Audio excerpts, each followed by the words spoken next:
नमस्कार दोस्तों, एक बार फिर से मेरे इस चैनल में आपका तहे दिल से स्वागत है।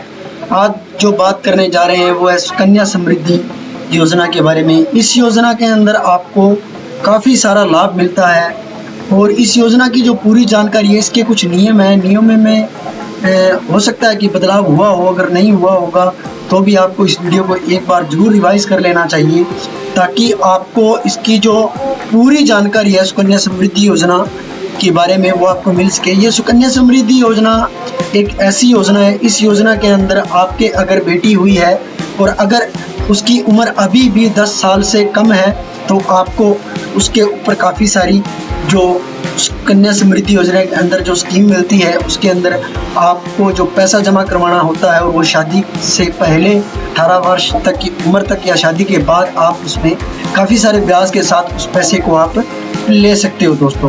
तो सुकन्या समृद्धि योजना, इसके अंदर आपको काफ़ी सारे लाभ मिलते हैं जो आप अपनी बच्चियों के ऊपर ले सकते हो दोस्तों। तो इसका जो परिचय के साथ साथ इसके जितने भी पॉइंट है दोस्तों, वो मैं आपको आज सभी क्लियर करवा दूंगा दोस्तों। तो आपको इस वीडियो को पूरा देखिए, ध्यान से देखिए, तभी आप इस वीडियो को समझ पाओगे। वीडियो को अगर आपको अच्छा लगता है तो वीडियो को लाइक कर दीजिएगा और चैनल पर नए हो तो चैनल को सब्सक्राइब कर दीजिएगा और बेल के निशान को दबाना ना भूलिएगा, ताकि आने वाले नोटिफिकेशन आपको हर नोटिफिकेशन को सबसे पहले मिलता रहे दोस्तों। और मेरे चैनल को ज़रूर सब्सक्राइब कर लीजिएगा, क्योंकि सुकन्या समृद्धि योजना आप तक इस वीडियो को बनाने में बहुत ज़्यादा मेहनत लगती है और इसकी जो सारी जानकारी मैंने एकत्रित की है और फिर जाकर इस वीडियो को मैं बना रहा हूँ दोस्तों। तो आइए स्टार्ट करते हैं। सुकन्या समृद्धि योजना का जो परिचय है वो ये है कि इसकी जो न्यूनतम जमा राशि है वो 250, एक वित्तीय वर्ष में अधिकतम जमा राशि 1.5 लाख तक आप इसमें जमा कर सकते हैं। खाता किसी बालिका के नाम पर उसके 10 वर्ष की आयु होने तक खोला जा सकता है। एक बालिका के नाम पर केवल एक ही खाता खोला जा सकता है। खाता डाकघरों और अधिकृत बैंकों में खोला जा सकता है। खाता धारक की उच्च शिक्षा के उद्देश्य के लिए व्यय को पूरा करने के लिए निकासी की अनुमति दी जाएगी। 18 वर्ष की आयु प्राप्त करने के बाद बालिका की शादी होने पर खाता समय से पहले बंद किया जा सकता है। खाते को भारत में कहीं भी एक डाकघर बैंक से दूसरे में स्थानांतरित किया जा सकता है। खाता खोलने की तारीख 21 वर्ष की अवधि पूरे होने पर परिपक्व हो जाएगा। जमा राशि आईटी एक्ट की धारा 80 के तहत कटौती के लिए योग्य है। खाते में अर्जित ब्याज आईटी एक्ट की धारा 10 के तहत आयकर से मुक्त है। तो दोस्तों, ये इसकी जो मेन बातें थी वो मैंने आपको इसमें बता दी है दोस्तों। तो ये जो जानकारी है दोस्तों, ये आपको, मुझे लगता है कि आपको काफ़ी सारी अच्छी लगी होगी दोस्तों। मैं ये कहना चाहता हूँ वीडियो के बीच में कि आप इसका कोई भी पॉइंट है वो छोड़िएगा मत दोस्तों। अगर कोई भी पॉइंट आप अगर छोड़ते हो तो आपको इस जानकारी के बारे में पूरा पता नहीं चलेगा, तो आप उस पॉइंट को मिस यूज़ कर दोगे और आप उसका जो पॉइंट नहीं जान पाओगे तो आपको आगे कठिनाई का सामना करना पड़ सकता है दोस्तों। तो इसलिए अब जो आगे का जो प्रोसेस है वो भी मैं आपको पूरे अच्छे तरीके से समझाने जा रहा हूं दोस्तों। बात कर लेते हैं जो खाता में जो जमा राशि है वो कैसे है, क्या है। खाता न्यूनतम 250 रुपये की प्रारंभिक जमा राशि के साथ खोला जा सकता है और उसके बाद 100 रुपये के गुणांकों में कोई भी राशि खाते में इस शर्त के अधीन जमा की जा सकती है कि न्यूनतम 1000 रुपये जमा किए जाएंगे एक वर्ष में एक ही खाते में। तो वो दोस्तों, ये बात आपको समझ आ गई होगी कि आप जिस भी जैसी स्कीम का आप फ़ायदा लोगे, एक वर्ष के अंदर अंदर आपको उस हिसाब से उसके अंदर जो पैसा जमा करना होता है, तो इस हिसाब से आप इसमें जमा कर सकते हो। किसी खाते में जमा की गई कुल धनराशि एक वित्तीय वर्ष में 1,50,000 रुपये से अधिक नहीं होगी, बशर्ते है कि किसी भी वित्तीय वर्ष में 1,50,000 रुपये से अधिक की राशि यदि किसी लेखांकन त्रुटि के कारण स्वीकार की जाती है तो किसी भी ब्याज के लिए पात्र नहीं होंगे दोस्तों।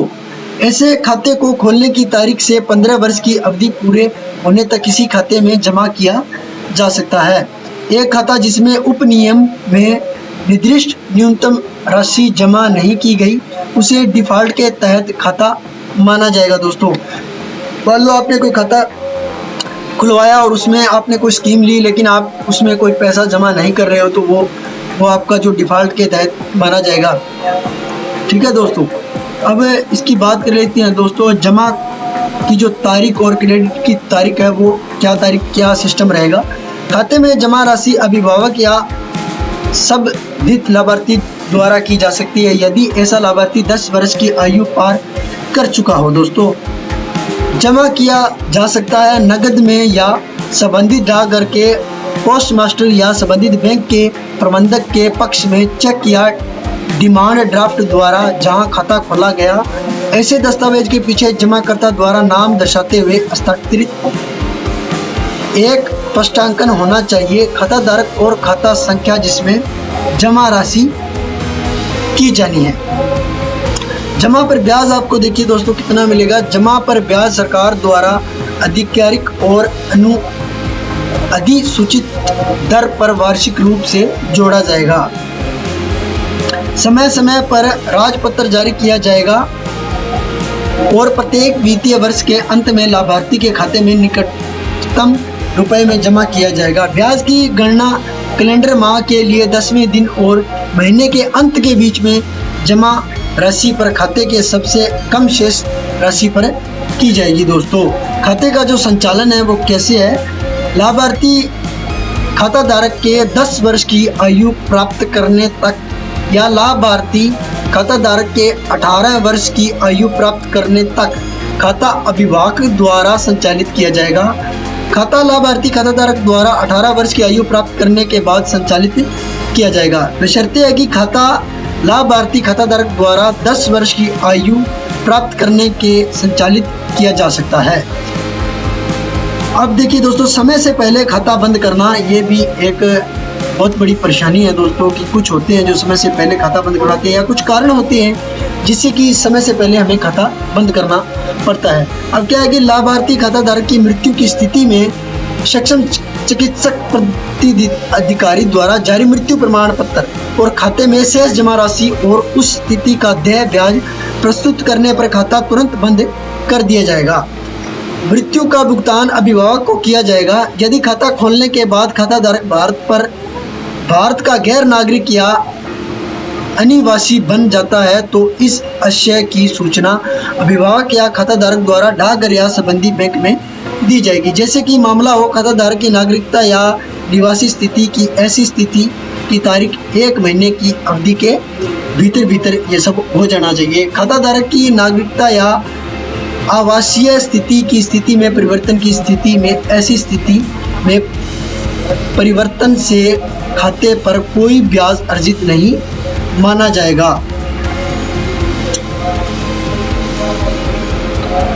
ये कुछ नियम है दोस्तों, इस नियमों को आप ध्यान में रखते हुए अगर आप ये सब कुछ कर सकते हो तो आप सुकन्या समृद्धि योजना का अच्छे तरीके से फ़ायदा ले सकते हो दोस्तों। और इसमें बहुत सारा फ़ायदा मिलता है दोस्तों। जितना ब्याज हमें बाहर किसी से नहीं मिलेगा, जितना हमें जो सरकार है वो हमें दे रही है। तो अब बात कर लेते हैं इसके जो आगे का पॉइंट है वो पासबुक के बारे में।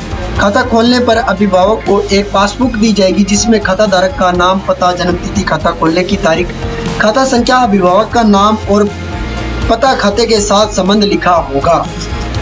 मूल पासबुक के खो जाने, नष्ट हो जाने आदि की स्थिति में अभिभावक या खाता धारक के लिखित अनुरोध पर 50 रुपये के शुल्क के भुगतान पर एक डुप्लीकेट पासबुक जारी की जा सकती है और ऐसी फीस होगी सरकारी खाते में जमा किया जाएगा। अभिभावक या खाता धारक के पास खाता रिकॉर्ड को विशेष रूप से इलेक्ट्रॉनिक रूप में बनाए रखने का विकल्प होगा, बशर्ते संबंधित डाकघर या बैंक के पास CBS की सुविधा हो।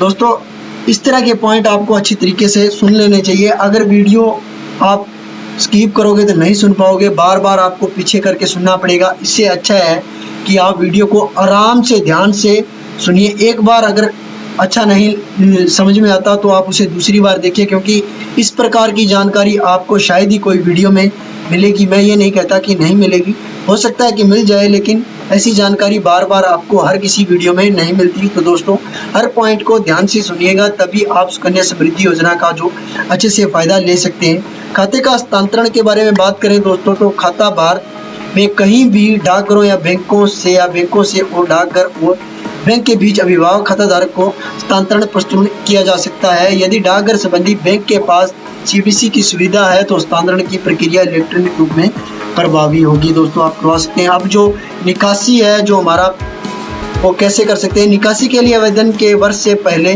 वित्तीय वर्ष के अंत में खाते में शेष राशि का अधिकतम 50% तक का निकासी अनुमति खाताधारक की उच्च शिक्षा के उद्देश्य में दी जाएगी। उप नियम 1 के तहत किसी के लिए आवेदन के एक शैक्षणिक संस्थान में खाताधारक के प्रवेश की पुष्टि की पेशकश या ऐसी वित्तीय आवश्यकता को स्पष्ट करने वाले संस्थान के शुल्क पर्ची के रूप में एक दस्तावेज प्रमाण पत्र संलग्न किया जाएगा। अब है परिपक्वता पर समापन। जो परिपक्वता है, जो हमारा जो आखिरी स्टेज होगा, उसके ऊपर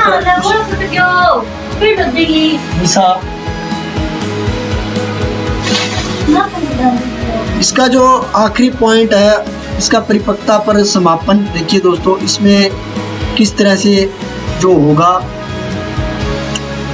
वो हम आपको दिखा देते हैं अभी। इसका जो आखिरी पॉइंट, इसका जो आगे का पॉइंट है परिपक्वता पर समापन, ये इस पॉइंट को आप ध्यान से सुनिए और अच्छे से सुनिए, तभी आपको जो लास्ट का स्टेज है वो आपको समझ में आ जाएगा। खाता खोलने की तारीख से 21 वर्ष की अवधि पूरी होने पर परिपक्व होगा। शर्त है कि 21 वर्ष की अवधि पूरी होने से पहले खाते को अंतिम रूप से बंद करने की अनुमति दी जा सकती है। यदि खाताधारक एक आवेदन पर खाताधारक के इच्छित विवाह के कारणों और प्रस्तुत करने पर ऐसे समय से पहले बंद करने का अनुरोध करता है, आय प्रमाण यह पुष्टि करता है कि आवेदक की आयु विवाह की स्थिति पर 18 वर्ष से कम नहीं होगी। शर्त की ऐसी कोई परिपक्वता पर खाते में बकाया ब्याज सहित शेष राशि खाताधारक को खाता बंद करने के लिए आवेदन करने पर और उसकी पहचान, निवास और नागरिकता के दस्तावेजी प्रमाण पत्र प्रस्तुत करने पर देय होगी। खाता खोलने की तारीख से 21 वर्ष पूरे होने पर कोई ब्याज देय नहीं होगा। यानी कि मान लो आपने बच्ची का खाता खुलवाया और आपकी बच्ची की 21 उम्र जो पूरी हो चुकी है, उससे पहले अगर आपने कुछ समय खाता आपने बंद नहीं करवाया तो आपको आगे का ब्याज नहीं मिलेगा, सिर्फ 21 वर्ष तक ही आपको इसका जो ब्याज है वो मिलेगा। इसके बाद जहाँ सरकार संतुष्ट है कि इन नियमों के किसी भी प्रावधान के संचालन के खाताधारक को अनुचित कठिनाई होती है, वह आदेश द्वारा और कारणों को लिखित रूप से दर्ज करने एवं प्रावधान की आवश्यकता या ऐसे प्रावधानों की छूट दे सकती है। खाताधारक इन नियमों के अन्य प्रावधानों के साथ असंगत नहीं। तो ये दोस्तों सुकन्या समृद्धि योजना के कुछ पॉइंटों के बारे में जो मैंने बताया, ये पॉइंट अगर आप अच्छे तरीके से क्लियर कर लेते हो, वीडियो एक बार समझ में नहीं आया तो आप दूसरी बार देखिए, तीसरी बार देखिए, लेकिन दोस्तों अगर आप पॉइंट अच्छे तरीके से समझ के फिर आप अपनी बच्ची का खाता खुलवाते हो और आप उस हिसाब से आप स्कीम लेते हो कोई भी डाकघर या बैंक अकाउंट में, तो आप काफ़ी सारी इसमें जो स्कीमें है उसका फ़ायदा ले सकते हो और अपनी बच्ची का जो भविष्य है 21 साल पूरा होने के बाद आप उसका भविष्य वो उज्जवल कर सकते हो और आपकी बेटी को काफ़ी सारी इसमें आपको सुविधाएं मिलेगी। दोस्तों यहाँ तक की जानकारी मैंने दी और जानकारी बहुत ही अच्छे तरीके से आपको बताई। वीडियो अच्छा लगा हो तो वीडियो को लाइक कर दीजिएगा और मेरे चैनल को सब्सक्राइब कर लीजिएगा। वीडियो अपने दोस्तों के साथ शेयर ज़रूर कीजिएगा, क्योंकि ऐसी जानकारी बार बार नहीं मिलती दोस्तों हर किसी चैनल पर। तो अगर कोई चैनल पर ऐसी जानकारी मिलती है तो बहुत अच्छा चैनल है वो, लेकिन अगर जानकारी आपको ऐसी मिलती है और बहुत ज़्यादा मेहनत लगती है ऐसी जानकारी इकट्ठा करने में, तो दोस्तों वीडियो को लाइक कर और चैनल को सब्सक्राइब कर कमेंट करके मोटिवेशन के रूप में मुझे ज़रूर बताइए कि आपको ये कैसे लगा। थैंक यू दोस्तों।